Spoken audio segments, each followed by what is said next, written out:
Hello student, welcome to the online classes of graduation BSc first year. और अपनी चल रही है इलेक्ट्रोमैग्नेटिक यानी विद्युत चुंबकीय। इसमें अपना चल रहा है लेक्चर नंबर 5 चल रहा है। और अपन वेक्टर फील्ड, स्केलर फील्ड के बारे में डिस्कस कर चुके हैं। अब अपन देखते हैं नेक्स्ट कॉन्सेप्ट ऑफ डाइवर्जेंस, या अपन नेक्स्ट टॉपिक लिख सकते हैं डाइवर्जेंस ऑफ वेक्टर फील्ड। मतलब किसी भी वेक्टर फील्ड का अपन डाइवर्जेंस किस प्रकार निकाल सकते हैं। Divergence of divergence of vector field. Vector field इसमें अपन देखते हैं किसी भी सदिश क्षेत्र में एकांक आयतन में एकांक समय में जितनी नंबर ऑफ लाइन पास हो रही हैं वो किसके बराबर हो गया, वो उसके डाइवर्जेंस के बराबर होगा। यानी कि क्या कहना चाह रहा है, किसी भी सदिश क्षेत्र में, जैसे अपन वेक्टर फील्ड ले लें, तो किसी भी विद्युत क्षेत्र में उस बंद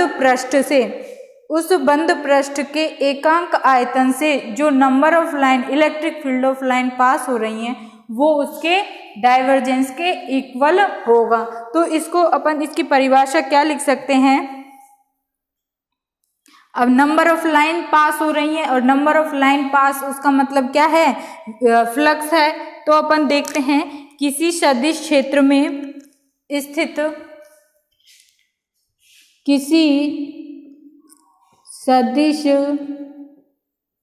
क्षेत्र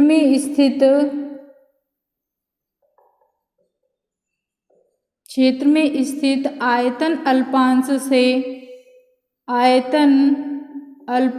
से एकांक समय में निर्गत फ्लक्स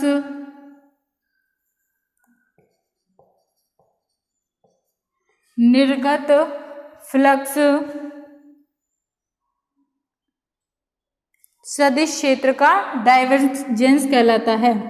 सदिश क्षेत्र का डाइवर्जेंस कहलाता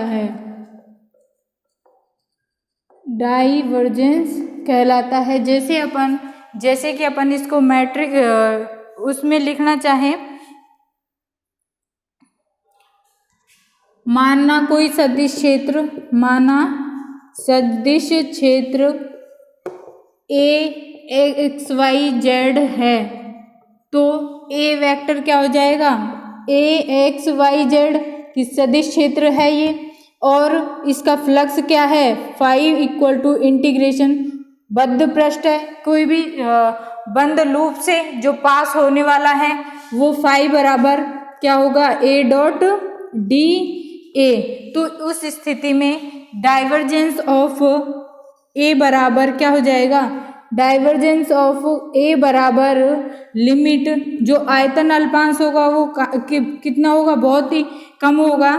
तो डाइवर्जेंस किस प्रकार लिखेंगे, 1/dv एकांक आयतन में गुजरने वाले फ्लक्स की मात्रा क्या होगी, उसका डाइवर्जेंस को शो करेगी। तो डाइवर्जेंस ऑफ ए बराबर क्या हो गया, limit dv tends to 0, 1/dv integration परिबद्ध, ये एस किसको डिनोट कर रहा है, सरफेस इंटीग्रल को, यानी पृष्ठ समाकलन को। और ये जो गोला सा इसमें लगा हुआ है इंटीग्रेशन में, ये किसको डिनोट कर रहा है, बद्ध पृष्ठ को। तो बद्ध पृष्ठ से कितना फ्लक्स पास हो रहा है, वो क्या कहलाएगा, उस सदिश क्षेत्र का डाइवर्जेंस कहलाएगा। अब ये तो हो गया अपना डाइवर्जेंस की परिभाषा। अब उस डाइवर्जेंस का फिजिकल मीनिंग क्या होता है ये अपन देखते हैं। तो फर्स्ट ऑफ ऑल अपन देखते हैं कि डाइवर्जेंस पॉजिटिव, नेगेटिव और जीरो हो सकता है। पॉजिटिव नेगेटिव मतलब धनात्मक, ऋणात्मक और शून्य हो सकता है।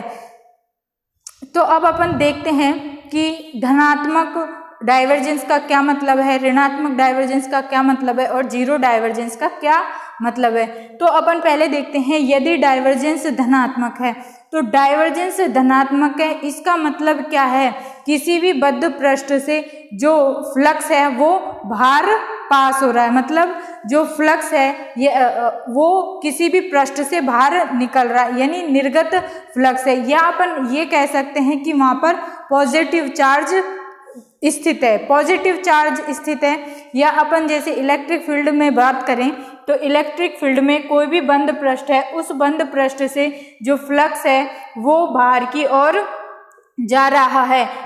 या अपन ये भी कह सकते हैं इलेक्ट्रिक फील्ड में जो नंबर ऑफ लाइंस हैं, इलेक्ट्रिक फील्ड में नंबर ऑफ लाइंस फ्लक्स को डिनोट करेंगी, तो इलेक्ट्रिक फील्ड में नंबर ऑफ लाइंस कैसी होंगी, वो बाहर की ओर जा रही होंगी। तो पॉजिटिव डाइवर्जेंस का मतलब क्या हो गया कि फ्लक्स बाहर की ओर जा रहा है, और या अपन ये भी कह सकते हैं कि उसके जो केंद्र में है वो पॉजिटिव चार्ज स्थित है, इसलिए नंबर ऑफ लाइन बाहर जा रही हैं। तो ये तो हो गया अपना डाइवर्जेंस यदि पॉजिटिव है। अब दूसरा क्या है, डाइवर्जेंस यदि नेगेटिव है। नेगेटिव मतलब डाइवर्जेंस का मान ऋणात्मक है, तो ऋणात्मक डाइवर्जेंस का मतलब क्या है कि जो नंबर ऑफ लाइन है इलेक्ट्रिक फील्ड में, यदि अपन डिस्कस करें तो नंबर ऑफ लाइन किसी भी कहीं से भी आ रही हैं,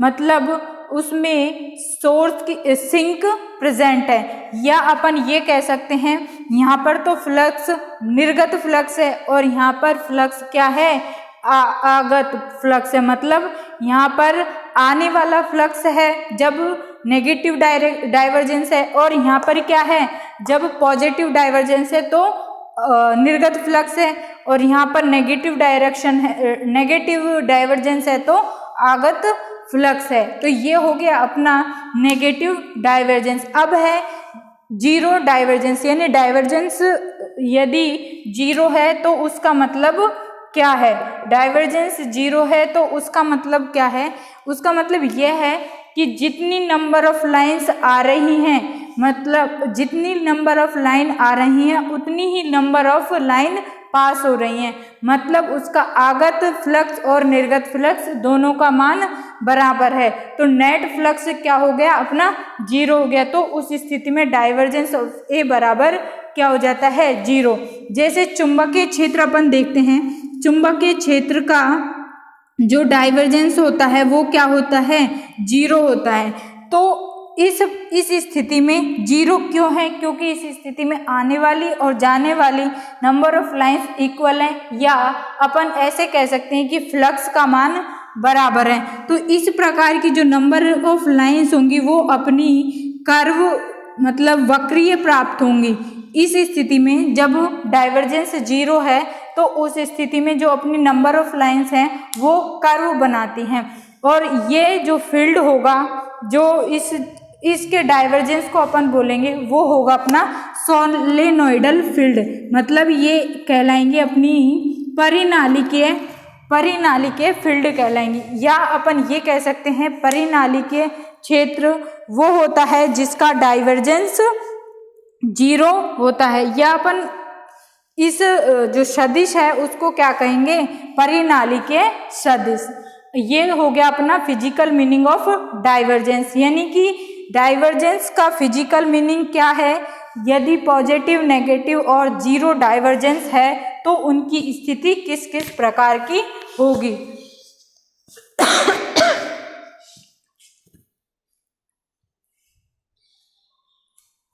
अब अपन देखते हैं डाइवर्जेंस, ये तो हो गया डाइवर्जेंस की परिभाषा और इसका फिजिकल मीनिंग। अब अपन इस डाइवर्जेंस को किस प्रकार इसका कार्टेशियन कोऑर्डिनेट में किस प्रकार इसका डेरिवेशन करते हैं।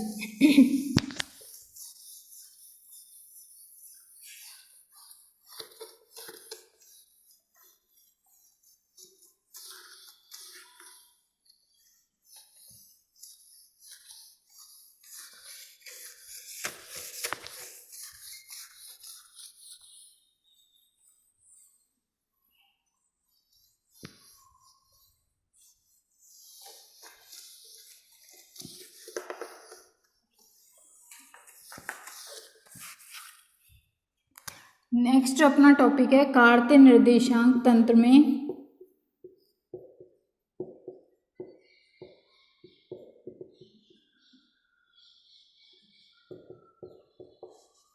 सदिश का डाइवर्जेंस।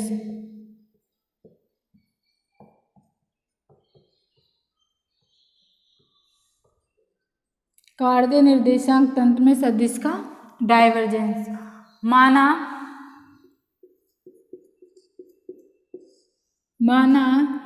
ए कोई सदिश है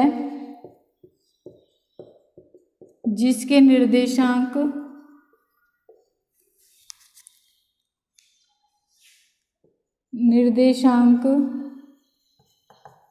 x, y, z हैं तथा यह P बिंदु पर स्थित है।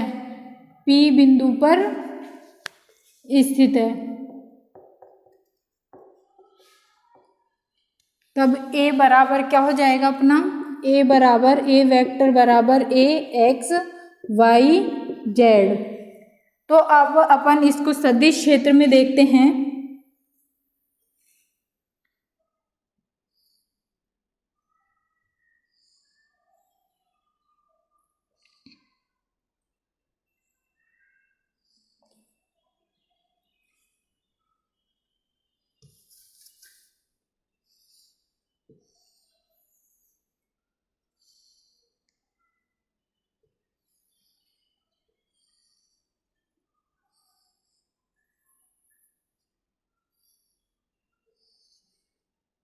ये अपना x y z Cartesian coordinate है। इसमें P बिंदु पर अपना ये स्थित है।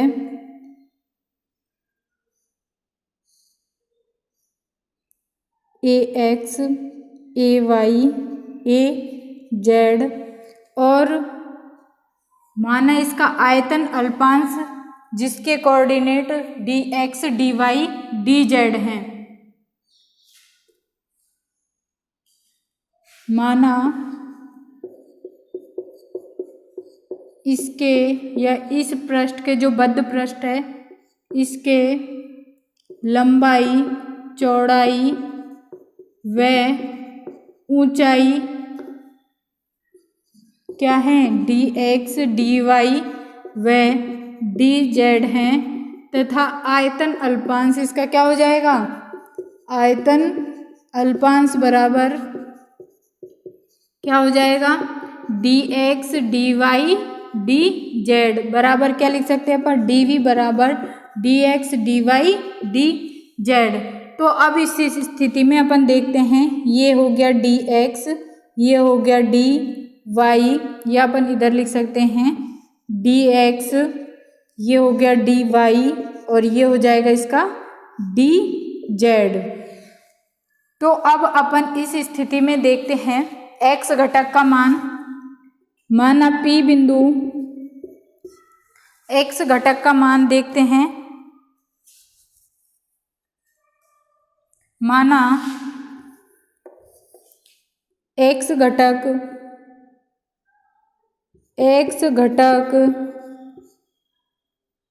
माना x घटक या अपन ये लिख सकते हैं x दिशा में सदिश की परिवर्तन की दर बराबर क्या है? Del ax upon del x। और यदि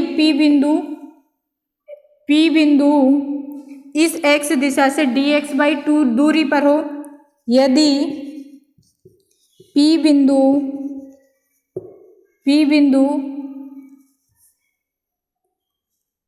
ax से dx/2 दूरी पर स्थित हो तो उस स्थिति में अपनी जो x कंपोनेंट हो जाएगा क्या हो जाएगा? तो x घटक का मान बराबर क्या हो जाएगा, A X plus del A x upon del x D x by 2। तो ये इसका जो घटक है एक्स दिशा में सदिश का वो क्या हो जाएगा, A X plus del A x upon del x D x by 2। यदि P बिंदु माइनस डी एक्स बाई 2 दूरी पर हो तो x घटक का मान क्या हो जाएगा, बराबर A x minus del A x upon del x D x by 2। तो इस स्थिति में x दिशा में फ्लक्स, तो अपन ये कह सकते हैं x दिशा में फ्लक्स बराबर क्या हो जाएगा, पॉजिटिव x दिशा में फ्लक्स हो जाएगा A X plus del A x upon del x D x by 2 और ये हो जाएगा D Y into D Z. Negative x दिशा में क्या हो जाएगा, A x minus del A x upon del x D x by 2 D Y D Z. तो x दिशा में कुल फ्लक्स, x दिशा में कुल फ्लक्स बराबर क्या हो जाएगा, आगत फ्लक्स माइनस निर्गत फ्लक्स।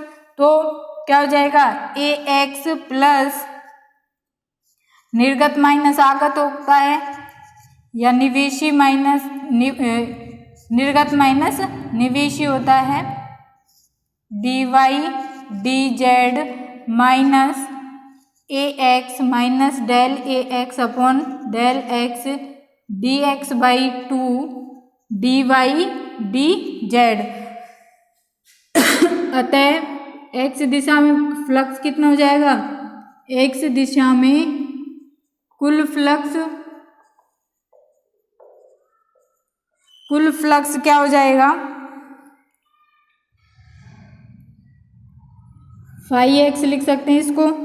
तो ये हो जाएगा, ये देखो इसको खोल के देखो तो ये प्लस ये माइनस ये कैंसिल हो जाएगा, तो क्या आ जाएगा मान, del A x upon del x D x by 2 plus del A x upon del x D x by 2 और डी वाई डी जेड। तो इसका मान क्या आ जाएगा कुल, यानी कि डेल ए x upon del x D Y D Z. और D X D Y D Z को क्या लिख सकते हैं, आयतन अल्पांश। तो डेल ए x upon del x D V. इसी प्रकार वाई और जेड दिशा में हो जाएगा, इसी प्रकार फाई वाई बराबर हो जाएगा डेल ए Y upon del y d v, और फाई जेड बराबर हो जाएगा del Z upon del z d v. तो कुल फ्लक्स इस पृष्ठ से है, कुल पास होने वाला फ्लक्स कितना हो जाएगा, कुल फ्लक्स बराबर कितना हो जाएगा, फाई बराबर phi X plus phi Y plus phi Z, यानी कि फाई बराबर del A upon del X plus del A Y upon del Y plus del Z upon del Z, और ये हो जाएगा डी वी। ये हो गया अपना, ये फाई के बराबर न होकर ये किसके बराबर हो गया, ए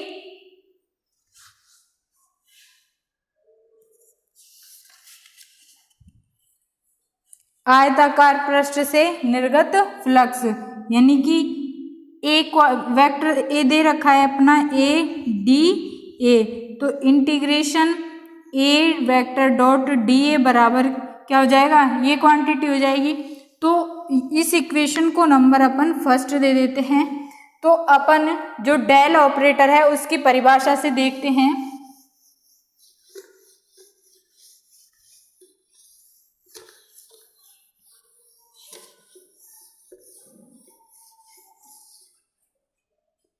नाउ डेल ऑपरेटर की परिभाषा से अपन देखते हैं तो क्या आता है, डेल बराबर डेल अपॉन डेल एक्स। यदि कोई इसके साथ वेक्टर क्वांटिटी हो तो डेल ए बराबर क्या जाता है, del A x upon del X plus del A Y upon del Y plus del A Z upon del Z. और इसको अलग अलग लिखना चाहें तो कैसे लिख सकते हैं, बराबर iota I cap del by del X plus J del upon del Y plus K del upon del Z. और इसको क्या लिख सकते हैं, A X I cap A Y J cap plus A Z K cap.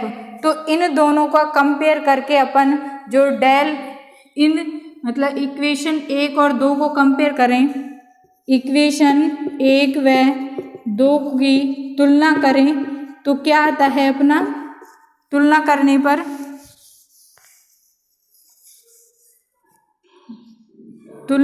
पर अपना आता है integration A vector dot D A vector बराबर आ जाता है डेल डॉट ए वेक्टर। मतलब किसी भी पृष्ठ से बद्ध पृष्ठ क्या होता है, डेल डॉट यानी डाइवर्जेंस ऑफ ए होता है। तो ये इस प्रकार अपन किसी भी सदिश का डाइवर्जेंस निकाल सकते हैं। अब अपन देखते हैं यहाँ पे अपन ने निकाला डाइवर्जेंस, तो किसी भी सदिश राशि का पहली बात तो डाइवर्जेंस हमेशा सदिश राशि का निकलेगा, और उस सदिश राशि को अपन यदि डाइवर्जेंस पर अप्लाई करें, उसका डाइवर्जेंस निकालें तो वो एक अदिश राशि आती है। यानी कि हम ये कह सकते हैं किसी भी सदिश का डाइवर्जेंस हमेशा एक अदिश राशि होता है, ये इससे पता चल रहा है। और कल अपन ने देखा था ग्रेडियंट ये था किसी भी एक तो ग्रेडियंट हमेशा स्केलर क्वांटिटी का निकलेगा, और स्केलर क्वांटिटी का ग्रेडियंट हमेशा एक वेक्टर क्वांटिटी होता है, और किसी भी वेक्टर क्वांटिटी का डाइवर्जेंस एक स्केलर क्वांटिटी होता है। तो ये हो गया अपना कार्तीय निर्देशांक तंत्र में डाइवर्जेंस का मान। तो इस प्रकार अपन डाइवर्जेंस निकाल सकते हैं।